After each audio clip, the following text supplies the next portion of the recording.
At 37 weeks pregnant, Phoebe was done. So completely done. Her ankles were swollen. Her back ached constantly. She couldn't see her feet, and she had to pee every 20 minutes. She'd stopped wearing real clothes entirely, living in silk robes and stretchy dresses that accommodated her massive belly. "I look like I swallowed a watermelon," she complained to Juno one morning, examining her profile in the mirror. "You look beautiful," he said automatically, kissing her shoulder. "You have to say that. You're contractually obligated as my boyfriend." "I mean it." His hands settled on her belly. "You're growing our daughter. That's the most beautiful thing in the world." "She's not your—" Phoebe stopped herself. "Sorry. Hormones." "Hey!" Juno turned her to face him. "She is mine. Maybe not biologically, but in every way that matters. I'm going to be there for her first words, her first steps, her first day of school. I'm going to teach her to ride a bike and scare away terrible boyfriends and walk her down the aisle someday. Biology doesn't make me her father. Love does." Phoebe burst into tears. "Why are you so perfect? It's annoying." He laughed, pulling her close as best he could with her belly in the way. "I'm not perfect. I'm just desperately in love with you." Her water broke that afternoon.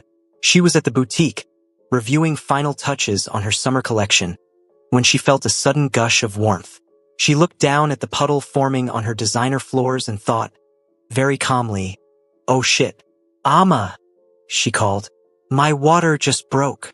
Amma appeared from the back room, took one look at Phoebe, and sprang into action. Okay, this is fine. We planned for this. Hospital bag is in your office. I'll call Juno and Miho." "Wait." Phoebe grabbed her arm. "I'm not having contractions yet. We don't need to panic. Your water broke. That's literally the definition of when to panic." But Phoebe was surprisingly calm. She'd read all the books, attended all the classes. She knew that labor could take hours after water breaking, especially for first-time mothers. Still, she called her doctor, who confirmed she should head to the hospital. Then she called Juno. "I'm on my way," he said immediately. "Don't move. Don't do anything. Just sit down and breathe." "I'm fine." It could be hours before a contraction hit, stealing her breath. Not painful yet, just a tightening across her belly. "Okay, maybe come soon." Next, she called Miho. He answered on the first ring. "It's time," she said simply. "I'll meet you at Samsung Medical Center." "Phoebe, good luck. You're going to be amazing."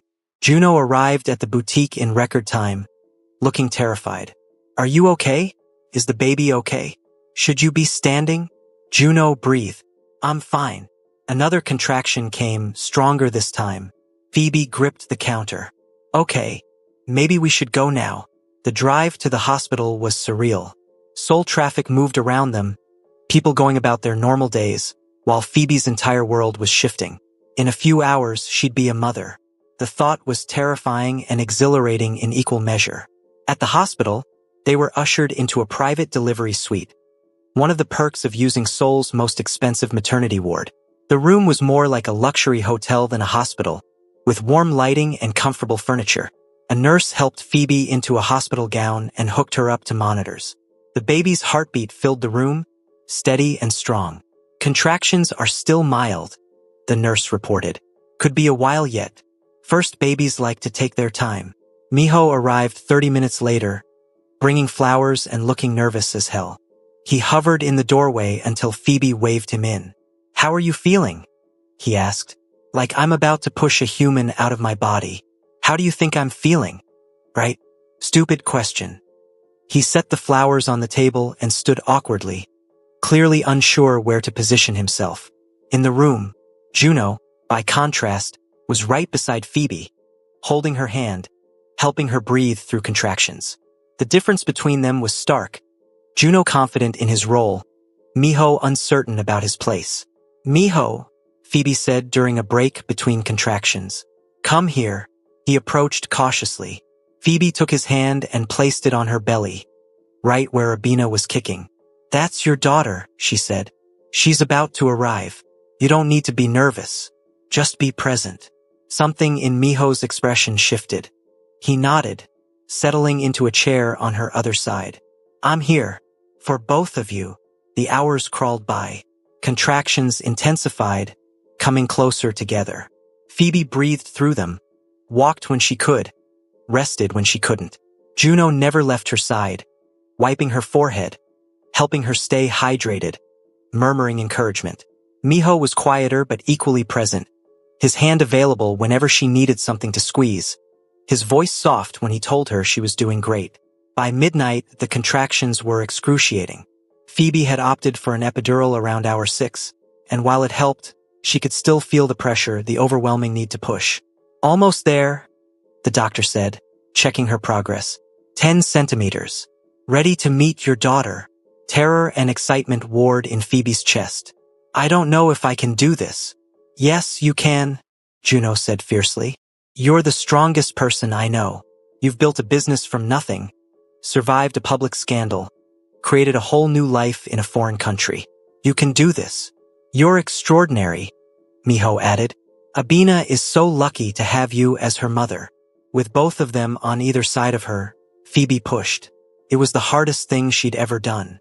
Harder than leaving Ghana. Harder than building her business. Harder than surviving the betrayal and the scandal and all of it. Her body felt like it was being ripped apart, and she screamed through it, squeezing both men's hands so hard she was probably breaking bones. One more push, the doctor encouraged. I can see her head. One more, Phoebe. Phoebe gathered every ounce of strength she had left and pushed with everything in her. And then a cry, high and indignant and absolutely perfect.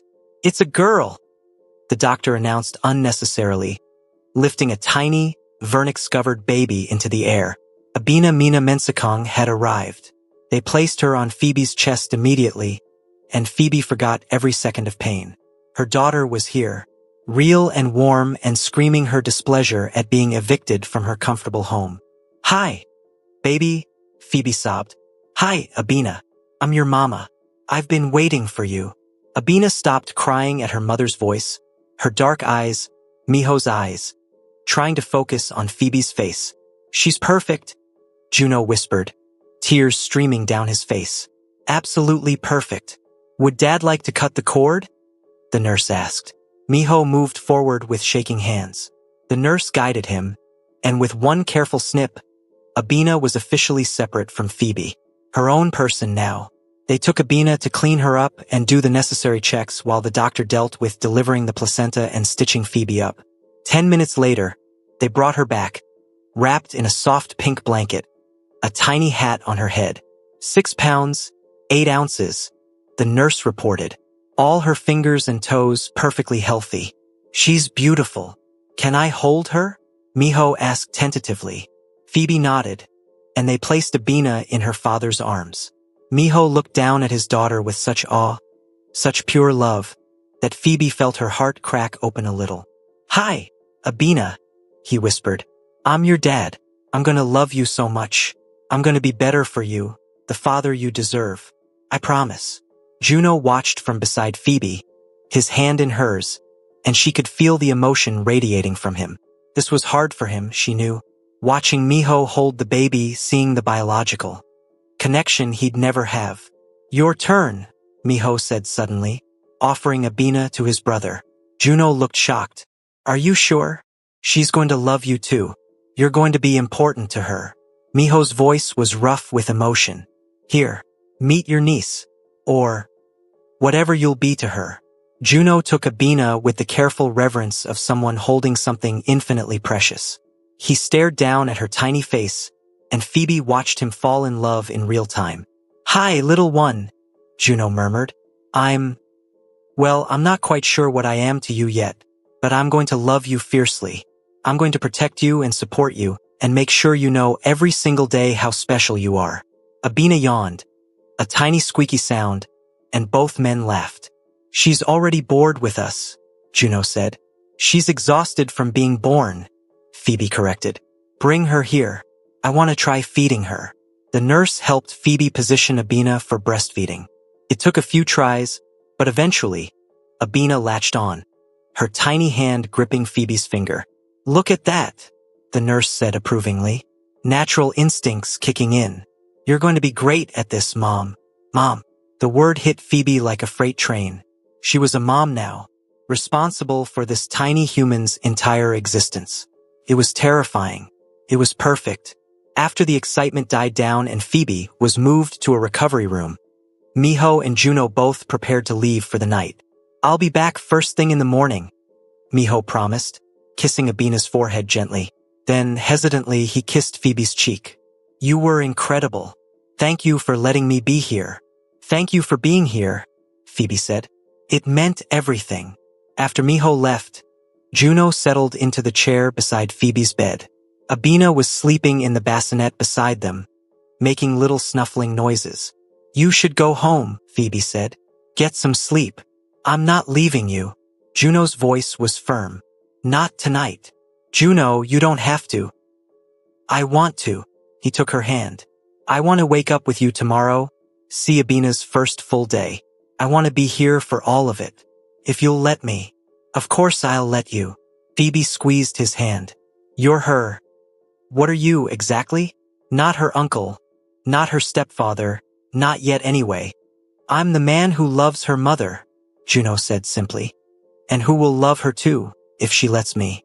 We'll figure out the labels later." They sat in comfortable silence, watching Abina sleep. She was so tiny, so fragile.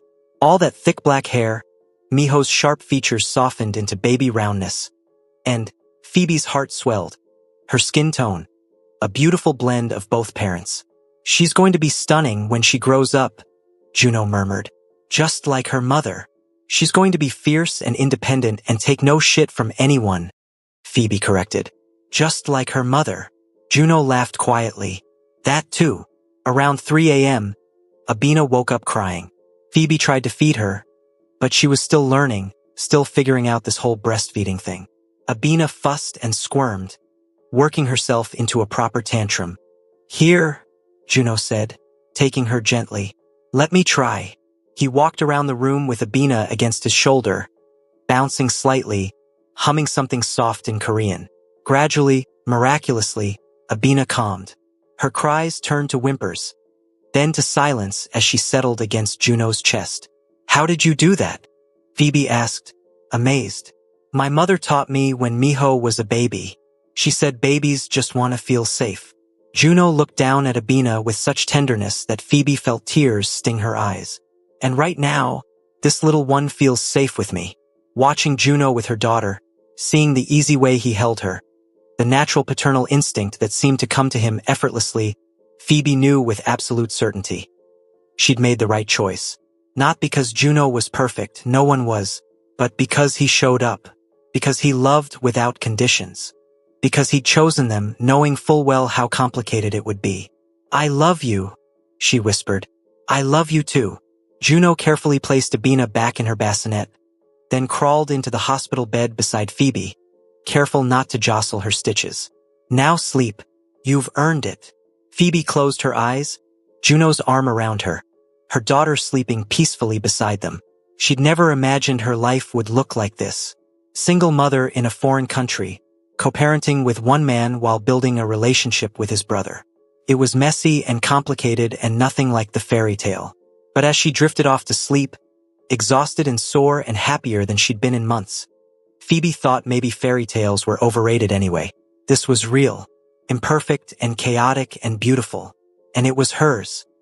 3 months after Abina's birth, Phoebe was running on approximately 3 hours of sleep per night and surviving purely on caffeine and maternal adrenaline. She'd also never been happier in her life. Motherhood was harder than anything she'd ever done. The constant feeding, the diaper changes, the middle-of-the-night crying sessions that seemed to have no cause or solution. But every time Abina smiled at her, real smiles now, not just gas, Phoebe felt her heart expand in ways she'd never imagined possible. The boutique had taken a back seat during her maternity leave, but Amma had been running things brilliantly. Her maternity line was selling out faster than they could manufacture it, and she'd just been featured in Vogue Korea as one of Seoul's most innovative designers. "You're a success story," the journalist had said during the interview. "Single mother, immigrant, building an empire. How do you do it all?"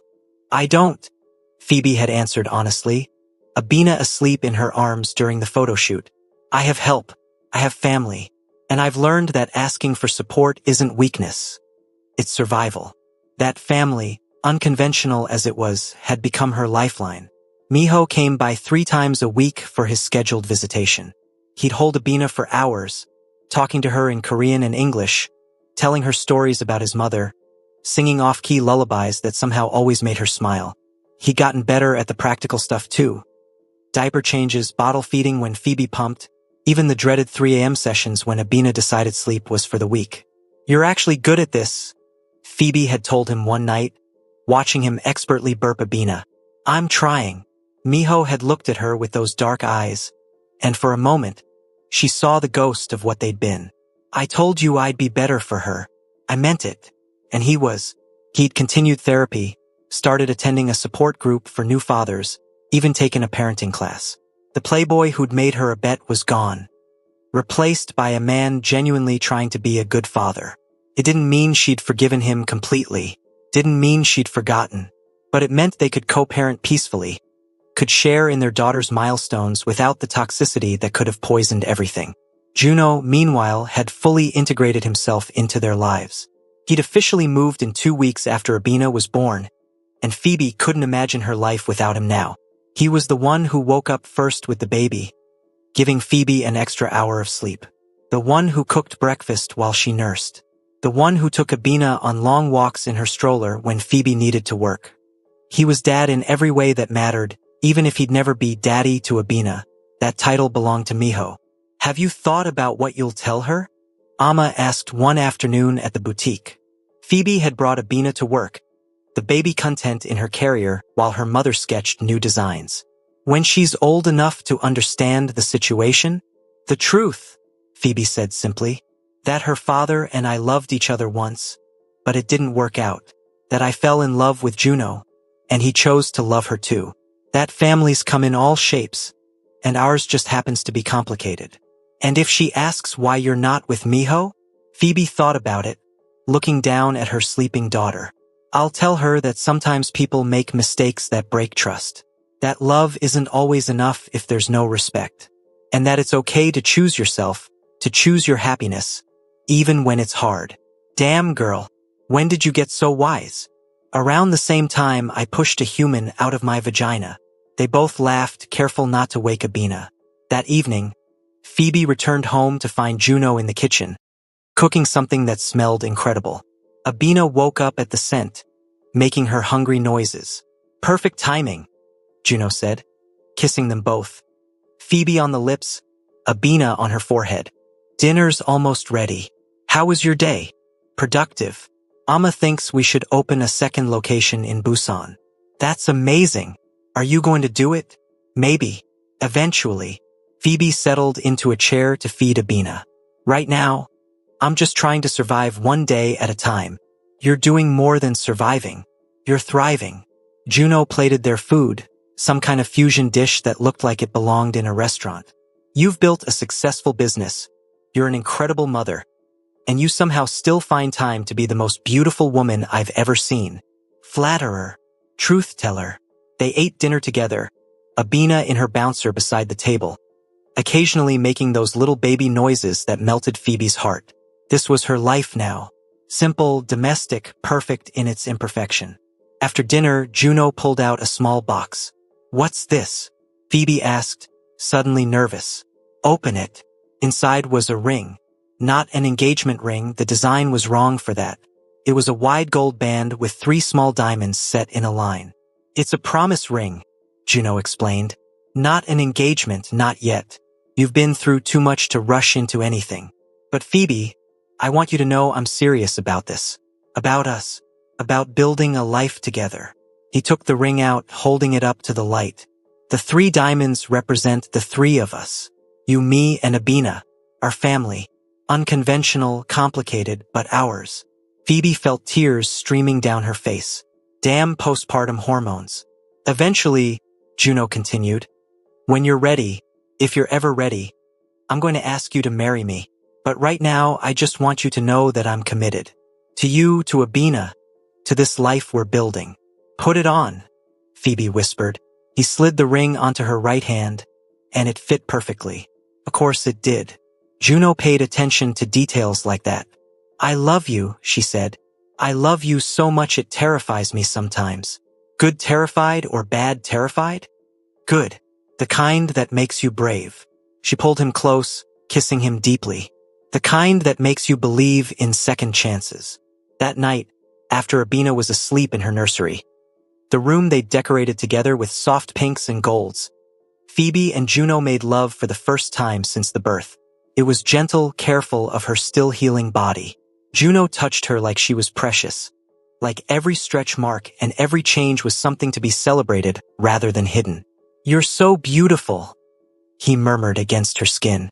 Even more beautiful than before. I'm covered in baby weight and my breasts leak milk.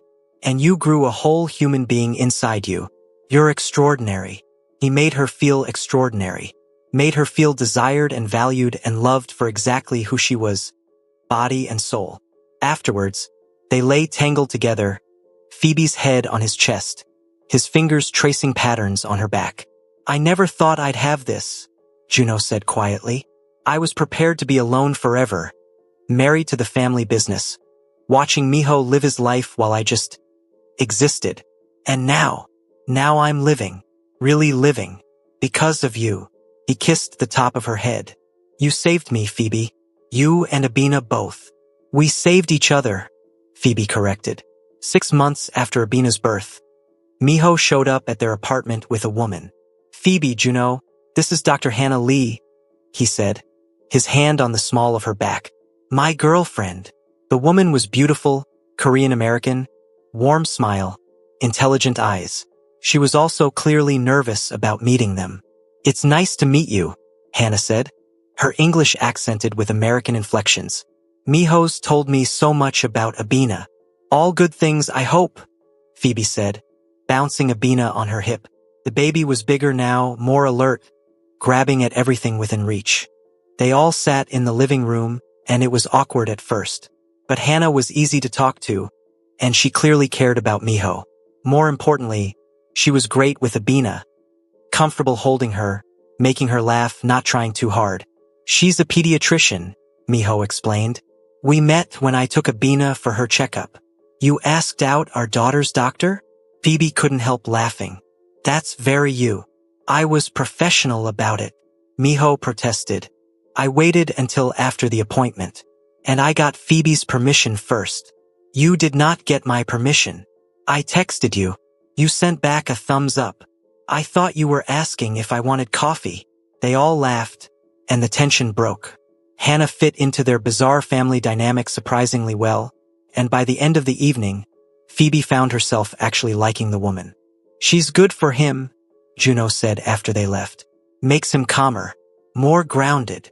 Are you okay with it? Your brother moving on. Are you? Phoebe considered it. Was she okay with Miho having a girlfriend? Finding happiness with someone else? Yeah, she said, surprised to find she meant it. I am. He deserves to be happy. We all do. That night, she posted a photo on Instagram for the first time since Abina's birth. It was the 4 of them, Phoebe, Juno, Miho, and Abina, taken during the visit. They all looked happy, relaxed like an actual family. The caption read, Family isn't always traditional. Sometimes it's complicated and messy and requires everyone to be brave. But it's ours and it's perfect. Hashtag modern family, hashtag co-parenting, hashtag love. The comments exploded. Some supportive, some judgmental, some downright cruel. But Phoebe didn't care anymore. She'd stopped living for other people's approval months ago. On Abina's first birthday, they threw a party at Phoebe's boutique. The space was decorated in pink and gold, with a custom cake shaped like a miniature version of one of Phoebe's signature dresses. Friends, family, clients, and business associates filled the space. Miho came with Hannah. Juno's father even made an appearance, though he was stiff and formal with Phoebe. Mrs. Kong had sent a gift but declined to attend. Some wounds, Phoebe knew, took longer to heal. But Amma was there, and her mother had flown in from London, and the boutique staff had become like extended family. There was love in that room. Acceptance, celebration of this tiny girl who'd brought such chaos and joy into all their lives. Abina wore the hanbok Miho had given her at the baby shower, her thick black hair tied up in a tiny top knot. She looked like a little princess, and she knew it, hamming it up for the camera with gummy smiles and excited squeals. When it came time to cut the cake, both Miho and Juno helped her, their hands guiding her chubby fists. The photo captured that moment. Both men who loved her, supporting her together. "Speech!" someone called out, and Phoebe found herself standing with Abina in her arms, looking out at all these people who'd become her soul family. "A year ago," she began, "I was terrified. I was pregnant and alone and dealing with the biggest scandal of my life. I didn't know if I could do this. Be a mother, run a business, build a life in a country that wasn't quite home yet." She looked at Juno, then at Miho, then down at Abina. "But I learned something this year. You don't have to have it all figured out. You don't have to be perfect. You just have to show up, keep trying, and let people who love you help carry the weight." She raised her glass of sparkling cider. "To imperfect families, to second chances, to brave new beginnings, and to this little girl who changed all our lives for the better. To Abina," everyone chorused. Later, after most guests had left, the core group remained. Phoebe, Juno, Miho, Hannah, and Amma. They sat around watching Abina play with her presence, tearing wrapping paper with gleeful abandon. "Can you believe it's been a year?" Amma said. "So much has changed." "Everything has changed," Phoebe agreed. "But somehow, it all worked out."